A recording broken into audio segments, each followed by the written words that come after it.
All right, if game theory can be applied to some of the thorniest geopolitical dilemmas, why not try it on other dilemmas just as daunting, like getting your children to eat their vegetables? Here to share some game theory secrets for parents is WSJ contributor Jennifer Wallace. Jennifer, thanks so much for being with us. Thanks. So first off, can you tell us how game theory works? Isn't it the domain of Nobel Prize winning economists?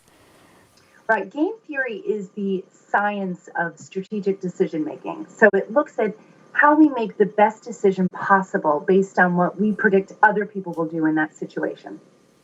And so how can that be applied to parenting? Right. Well, as parents, we are either aware or unaware, but we're making strategic decisions all day, every day, from trying to get our children to clean up their rooms, to have picky eaters eating, to have your children sleep through the night. All of these sort of require strategic decisions. Yes, all parents know it well. All right, let's run through a few examples of game theory, parenting in action, if you will. So first of all, it's time to clean up the toys, but the children are dragging their feet. What do we do? Yes. So in my article, I suggest applying what's known as the repeated prisoner's dilemma to that situation. So instead of blanketly saying, go and clean your room, you might get better cooperation if you take it one toy at a time. So one child puts a toy away, then the next child puts a toy away. And if you find that you're short on time or don't have the patience to go through this, you can alternate days. One child could clean up the room one day, the other one could clean up the next. So what about dealing with the picky eater? How could we apply game theory to that? So a father of a picky eater I know uses this standard negotiating tactic to get his child to eat a variety of foods.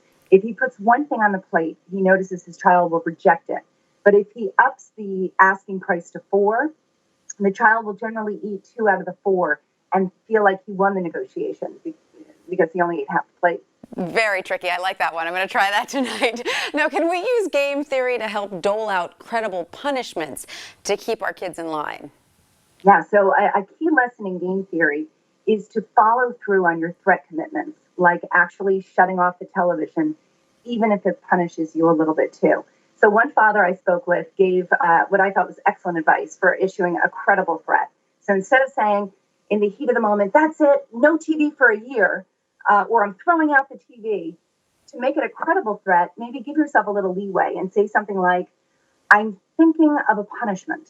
And that way you can make your threats credible. They start sweating as you think. All right. Now, what about shortening the bedtime routine? How can we use it for that?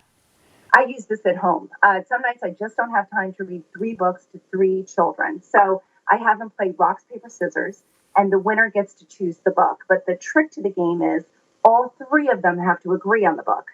In game theory, this is known as the ultimatum game. All right. Now, I'm just curious. Does game theory work on spouses too? I like that idea. I think that's the topic for my next article. Yeah, that's right. All right. Jennifer, thank you so much for that.